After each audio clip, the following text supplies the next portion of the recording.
Isang sayawan ang gaganapin sa bayan ng Bulwak. Maagang naghanda si Mario upang dumalo sa nasabing pistahan. Matagal niya na itong pinaghahandaan, kaya naman sinuot niya ang pinaka-paborito niyang damit. Hindi siya residente ng lugar. Inimbitahan lamang siya ng kaibigan niyang si Jose. Nagpasama si Jose kay Mario para humingi ng suporta.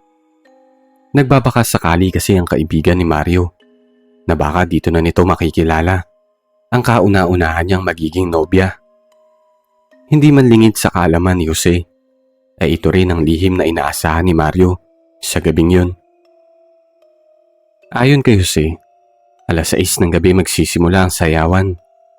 Kaya naman bago pa sumapit ang oras na yun, ay naroon na silang dalawa sa plaza ng bayan. Masugid na naghihintay na magsimula ang programa. Habang nakaupo at naghihintay, napansin nila ang makukulay na banderitas na nakasabit sa mga puno at poste. Mukhang pinaghandaan talaga ng mga taga roon ang pista sa bayan nila. Makulay kasi sa lugar at sa gilid ng plaza ay may mga tindahan ng pagkain, inihaw na mais, banana Q at kung ano-ano pang paninda na dinarayo rin ng mga tao. Mayroon ding mga palaruan para sa mga bata na residente ng bayan. Sa gitna naman ng plaza ay may itinayong entablado kung saan tutugtog ang banda na inimbitahan ng mga opisyal. May malalakas na ilaw na nakasabit sa paligid upang maging maliwanag ang buong entablado. Ilang oras din ang hinintay ng magkaibigan para tuluyang magsimula ang sayawan. Nang magsimula ang kasiyahan, hindi mapigilan ng magkaibigan ang kanilang pananabik. Habang tumatagal ay lalo pang dumarami ang mga tao. May mga kabataang nagtatawanan. May mga matatandang nakaupo lamang at nanonood. At ang iba naman ay nagsisimula ng sumayaw sa tugtog ng banda. At ang pinakahihintay ng magkaibigan, ang mga dalaga sa pistahan. Nang makita na ni Jose ang mga kababaihan, hindi nito maitago ang galak na nararamdaman. Tinignan niya ang kaibigan na si Mario. Napansin niyang madalas mapatingin ang kaibigan sa mga dalagang nagsasayawan. Napapangiti na lamang si Mario sa tuwing mahuhuli siya ng kaibigan. Gayunpaman, bumabalot pa rin sa kanya ang hiya at kaba. Hindi naman kasi siya sanay sa ganitong klaseng sayawan, lalo na sa paglapit o pagdiskarte sa mga babae. Makalipas lamang ang ilang sandali, napansin niya ang isang dalagang nakatayo sa may gilid ng plaza. Nakasuot ito ng simpleng puting damit at tahimik lamang na nakatingin sa mga nagsasayaw. Agad naman siyang nabighani sa babae, ngunit takot pa rin itong gumawa ng hakbang para makilala ito. May napansin lang siyang kakaiba sa dalaga. Hindi kasi ito sumasabay sa tawanan ng mga tao. Hindi rin ito nakikisali sa sayawan. Tahimik lamang itong nakatayo sa gilid. Tila ba kontento na siya sa kasiyahan na nakikita sa iba. Hindi alam ni Mario kung bakit, ngunit tila may kung anong humihila sa kanya upang lapitan ng babae. Sa tingin niya ay ito na ang tamang pagkakataon para makilala ang dalaga.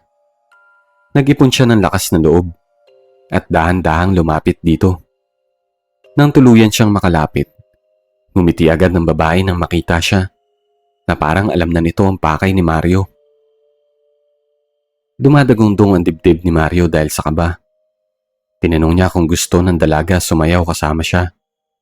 Hindi naman ito tinanggihan ng alok ng binata at agad na pumunta sa kumpol ng mga tao na sumasayaw. Hindi maintindihan ni Mario ang nararamdaman at kung bakit parang kusa na lamang gumagalaw ang kanyang mga paa. Kasabay nito ang magaang na pakiramdam niya sa harap ng babae. Sumabay siya sa tugtog ng banda habang kasayaw ang misteryosong babae. Nawala naman ang kaba na nararamdaman ni Mario, pero napansin niyang parang malamig ang kamay ng dalaga. Hindi lang ito basta normal na lamig, kundi parang yelo sa lamig. Hindi naman na niya ito masyadong pinansin pa. Mas nangibabaw kasi ang saya ng gabi at ang pag-asang baka ito na ang unang babaeng magiging nobya niya. Patuloy ang tugtog ng banda noong gabi na yun. Patuloy din ang sayawan ng mga tao. Hanggang sa biglang namatay ang lahat ng ilaw sa plaza. Sa isang idlap lamang ay nabalot ng makapal na dilim ang buong paligid. Napahinto rin ang tugtog ng banda. Nawala ang tawanan ng mga tao. Sa unang sandali ay nadismaya ang lahat ng tao dahil naudlot ng panandalian ang kasiyahan nila. Si Mario naman ay kalmado lang noong mga oras na yun. Habang unti-unting nasasanay ang mga mata niya sa dilim, may napansin siyang kakaiba sa palibot ng madilim na lugar. Sa paligid kasi ng plaza ay may mga liwanag na kumikinang. Mga mumunting liwanag na tila gumagalaw sa kadilim. Unti-unti niyang napagtanto kung ano ang mga yun. Hugis mga mata. May mga taong nakatayo sa paligid.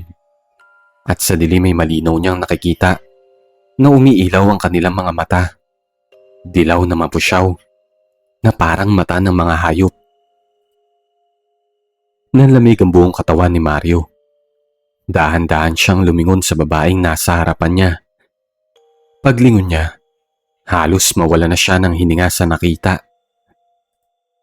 Sa gitna kasi ng kadiliman, ang mga mata ng babae na nasa harapan niya ay naglalagablab. Kulay dilaw na parang mata ng isang pusa. Ang ngiti nito ay hindi na tulad ng kanina dahil parang nakakatakot na.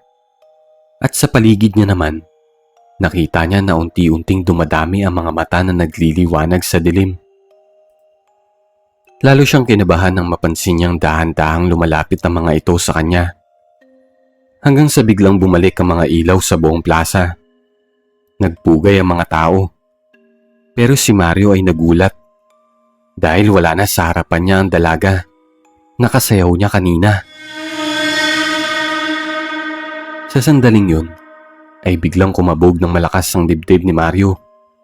Naalala niya ang mga kwento ng matatanda sa baryo. Mga kwento na dati hindi niya naman pinaniniwalaan.